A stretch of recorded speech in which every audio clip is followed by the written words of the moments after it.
most of us think of lobstering as a profession, there is one man from Hollis who thinks of lobstering as an art. So just want to make sure to take a very close look at every one of Andrew Cook's lobsters. I always start with the same basic shape of the lobster that I created, years ago. But while Andrew Cook's lobsters may all start the same, it's a whole different picture once they're finished. So if you're looking at it from far away, you're like lobster, but when you get up real close, you're like, wait a minute. Upon that closer look, This is my main course, lobster course at Lobster Valley East. you'll find one of many dozen different designs that Cook has dreamed up over the past 4 years. From buoys to sea glass, even a map of New York City's subway system.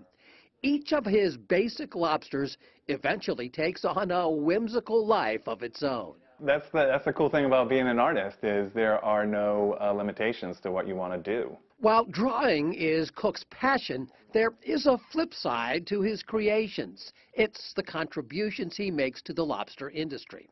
Much of his work, even profits, are donated to various organizations, including the Maine Lobstermen's Association.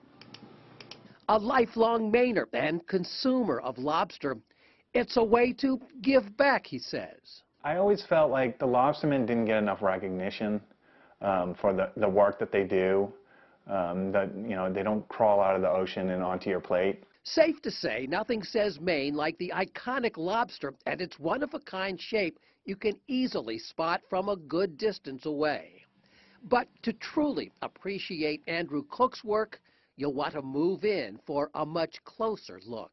A lot of people love lobster, but they also love something else. So to bring a unique hybrid of two things together can kind of tell a story and spark a time when they were here in Maine.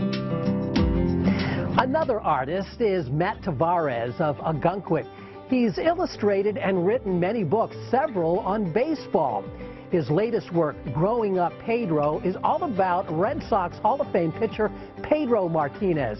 And while this is written for children, he says adults will like it as well. Just such an amazing story to think of these two brothers. When he was a kid, Pedro was the little brother and Ramon was the big star.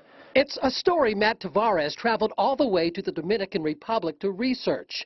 The very place these brothers, Pedro and Ramon Martinez, grew up and learned the game of baseball. You can always find pictures of places online, but there's nothing like actually going there and getting to just soak it in. Growing Up Pedro marks the 7th picture book on baseball Tavares has authored and illustrated since his days at Bates College. Stories about such sluggers as Ted Williams and Henry Aaron are also among those in the lineup. Baseball fan, I'm assuming. Yep, I love to read about the history of baseball, so that's where a lot of the ideas come from.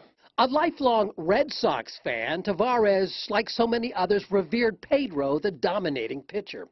But the essence of this story dates back to well before anyone ever dreamed Martinez might one day make it to the Hall of Fame.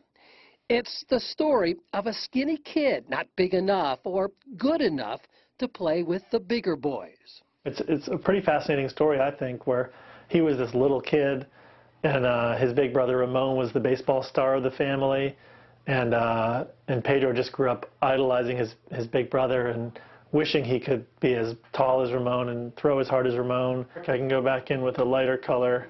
Each of Matt's illustrations are drawn from memory or perception. They chronicle Pedro's rise from that little kid to imposing big leaguer.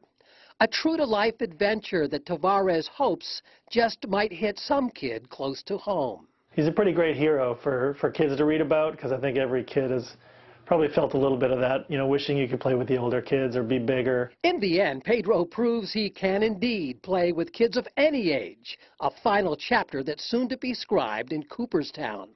And though this book does specifically target children, Matt Tavares is pretty confident baseball fans of any age will find it a fun read. I enjoy reading stories like this, and I think a lot of people who watched Pedro pitch would probably enjoy, learning a little more about his life.